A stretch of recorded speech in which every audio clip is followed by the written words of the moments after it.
Now we apply some of our logarithm and exponential techniques to two different population growth models. So we're first going to review the exponential growth model for population. Then we're going to introduce a new model called logistic growth. We're going to discuss when each is appropriate, and then we're going to work an example of using that logistic model. So when a population is small, at least small compared to what its environment can support, exponential function is a good model for that population over time. And in that case, if the population at time t is p of t, then our formula is p of t equals a times b to the t. That's just our standard formula for our exponential function. And in this case, our b is greater than 1 because we're looking at population growth. The question becomes, what happens as the population gets really big?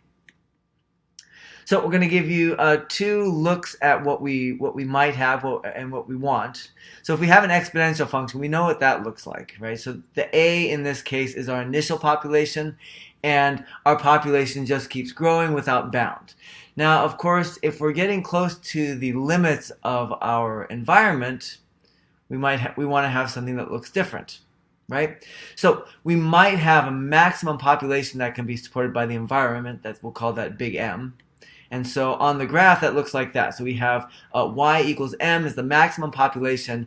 And I'm going to draw a horizontal dashed line to indicate we can't go above that. At least we can't go above that in a sustainable way. Now we'll still start with our initial population A, and as long as our population is small, it's actually going to look a lot like the exponential growth model, right? It's going to have that same idea of growing up seemingly without bound. Of course, that can't last forever. Eventually, we're going to have to slow down because we can't pass that maximum population. So our graph is going to have to flatten out something like this. So this is the shape of our model that we're going to want to end up with. And notice, as t goes to infinity for this particular function, our f of t is going to get closer and closer to m.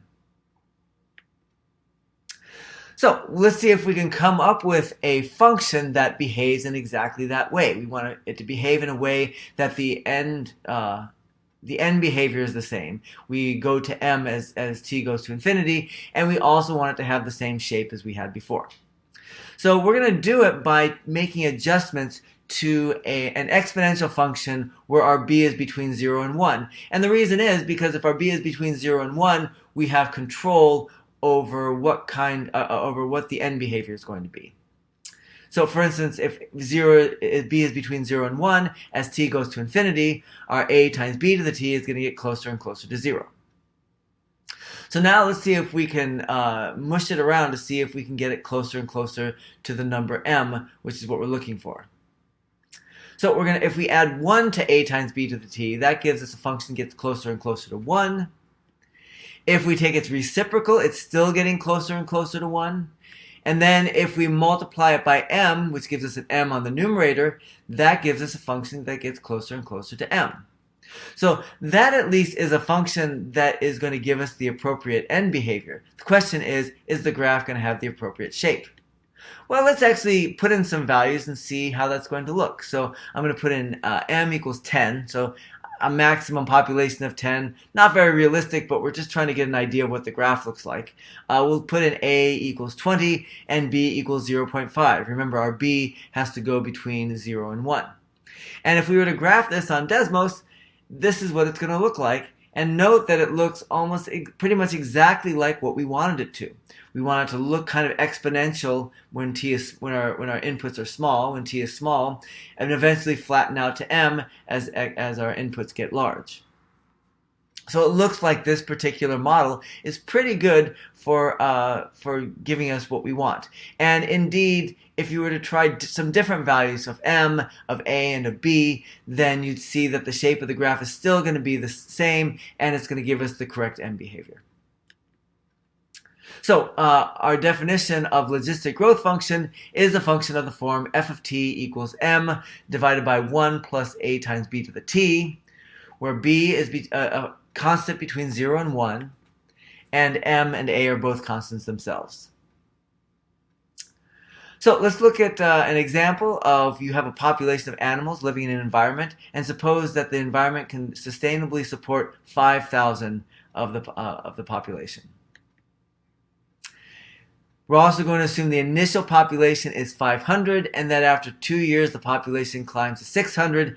Question is, what is the formula for the population at time t? In other words, what is our logistic growth model? Well, here's what our logistic growth model is going to generally look like. P of t equals m over 1 plus a times b to the t.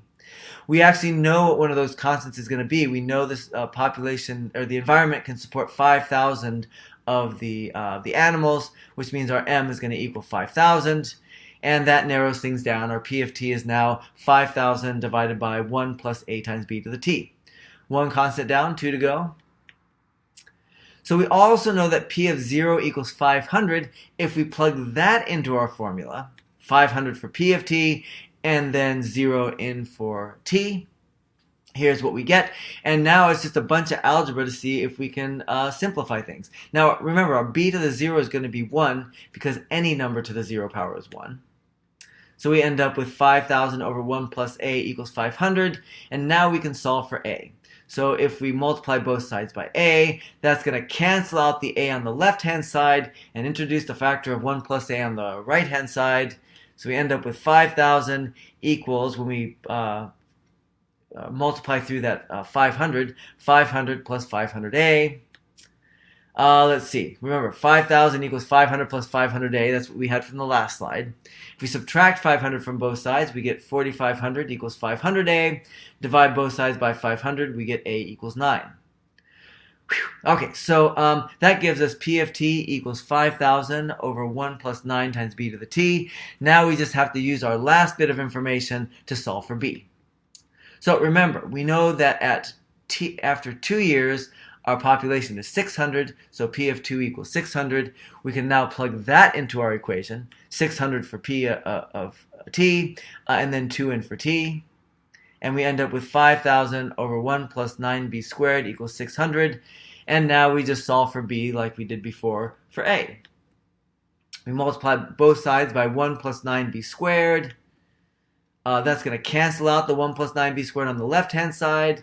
On the right-hand side, let me see. So on the left-hand side, we're going to get 5,000. On the right-hand side, if we multiply that through, we're going to get 600 plus 5,400 times b squared. Subtract 600 from both sides. Divide both sides by 5,400.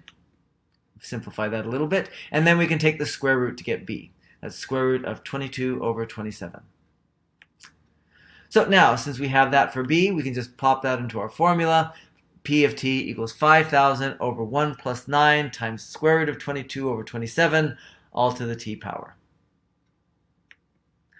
All right, so now I think you're ready to work on the activities. The name of the file is Population Growth Models.